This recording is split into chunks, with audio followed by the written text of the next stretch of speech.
हाय दोस्तों, एक बार फिर से स्वागत है आप सभी का हमारे यूट्यूब चैनल में। आज हम पढ़ेंगे दोस्तों कक्षा 12 केमिस्ट्री। टॉपिक का नाम है संक्रमण तत्व किसे कहते हैं। संक्रमण तत्व किसे कहते हैं। आइए दोस्तों हम संक्रमण तत्व के विषय में जान लेते हैं।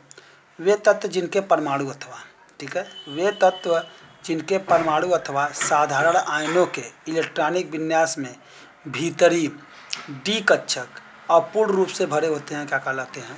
संक्रमण तत्व कहलाते हैं।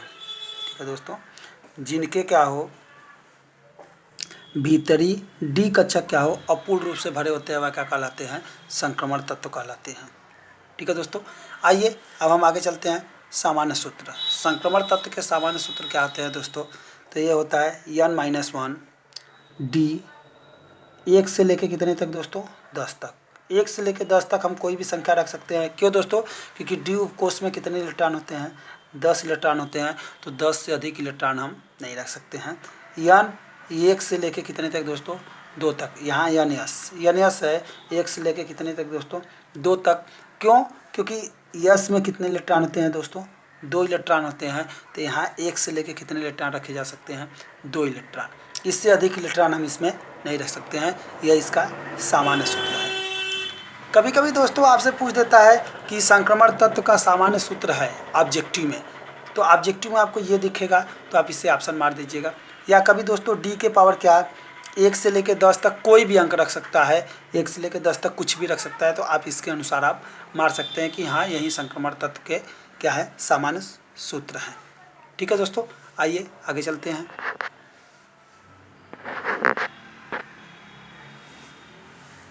आगे हमारा नेक्स्ट टॉपिक है दोस्तों विशेषता। संक्रमण तत्व की कुछ विशेषताएं होती हैं, तो आइए इसकी विशेषताओं के विषय में हम जान लेते हैं कि इसकी क्या विशेषताएं होती हैं। ठीक है दोस्तों, विशेषता में पहला देखते हैं दोस्तों, इनकी प्रकृति धात्विक होती है। ठीक है, इनकी जो प्रकृति होगी दोस्तों यह क्या होगी? धात्विक होती है। जिनका धन विद्युतीय गुण यानी सीमित यानी टाइटेनियम क्या है दोस्तों? टाइटेनियम से उत्कृष्ट कापर। ठीक है दोस्तों, यहाँ क्या है? Copper Cu। ठीक है दोस्तों, कापर यहाँ पर क्या है? Cu कापर तक होती है। आप जैसा कि जानते हैं दोस्तों कि डी उपकोष हमारा आवर्त सारणी में कहाँ होता है? ये कुछ इस तरह से बने होते हैं। आवर्त सारणी हमारी होती है यस, फिर यहाँ से लेकर ऐसे छोटे होते हैं और इसके बाद फिर यहाँ क्या हो जाते हैं दोस्तों? बड़े हो जाते हैं।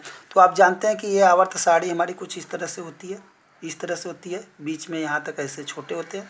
ठीक है, तो यहाँ पे होता है दोस्तों ये क्या होता है? यह यस ब्लॉक होते हैं, जो फर्स्ट सेकंड होता है यह यस ब्लॉक के होते हैं। यहाँ पे पी ब्लॉक होता है, और जो ये बीच में आते हैं दोस्तों यह क्या होते हैं? यह डी ब्लॉक होते हैं। तो यहाँ से लेकर यहाँ तक जितने भी तत्व आते हैं दोस्तों यह किस ब्लॉक के होते हैं?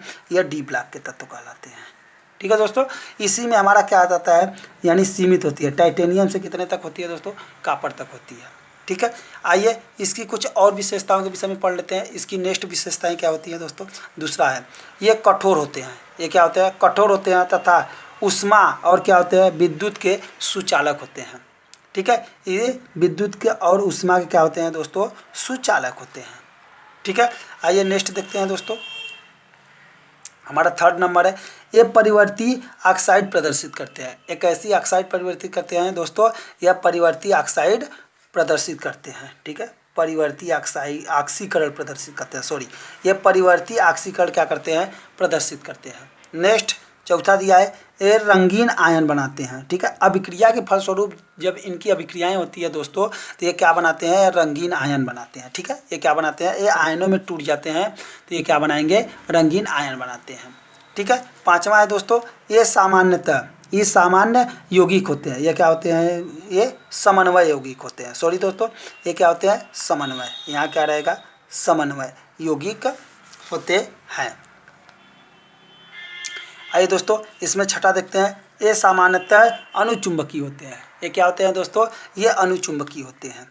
अब सातवां है ये अच्छे क्या होते हैं? उत्प्रेरक होते हैं। उत्प्रेरक का मतलब दोस्तों जो अभिक्रिया को क्या कर दे? बढ़ा दे, उत्प्रेरक होते हैं। अब नेक्स्ट है दोस्तों ये क्या होते हैं? मिश्र धातु होते हैं। अब ये मिश्र धातु क्या होता है दोस्तों?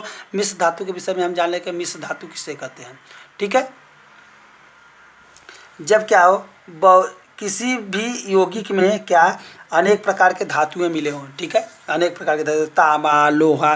जैसे तांबा मिश्र धातु है। तांबा क्या है दोस्तों, जैसे तांबा जो है, तांबा मिश्र धातु है, क्योंकि तांबा जो होता है वह कई धातुओं से मिलकर बना होता है, इसलिए तांबा क्या होता है, मिश्र धातु होता है, ठीक है। इसी को हम क्या बोलते हैं दोस्तों, मिश्र धातु। मिश्र धातु का मतलब होता है कि जो कई प्रकार के धातुओं से मिलकर बने होते हैं उसे हम क्या कहते हैं दोस्तों, मिश्र धातु कहते हैं, जिसमें कई प्रकार के धातु उपस्थित हो, ठीक है। अब आइए दोस्तों यहाँ देखते हैं, जैसे आपका सोना, सोना देखते हैं, सोना, सोना भी क्या है दोस्तों, मिश्र धातु है, क्योंकि जो सोना होता है इसमें लगभग 22 कैरेट सोना होता है, 22 कैरेट सोना होता है, तो लगभग मान के चलिए दोस्तों 4 कैरेट या 2 कैरेट क्या होती है, 2 कैरेट क्या होती है दोस्तों, चांदी होती है।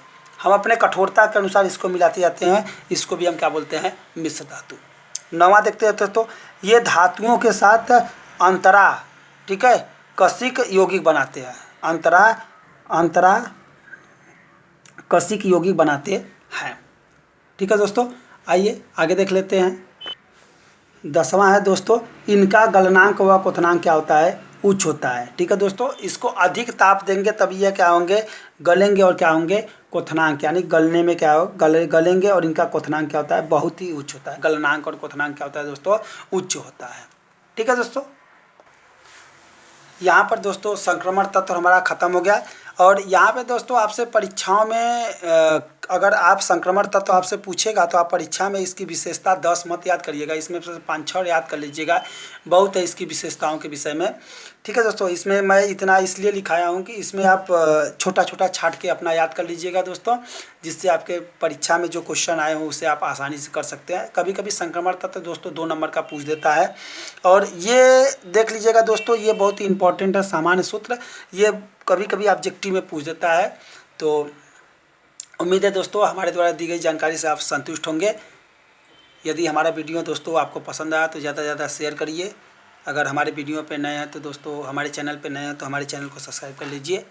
जय हिंद, जय भारत दोस्तों।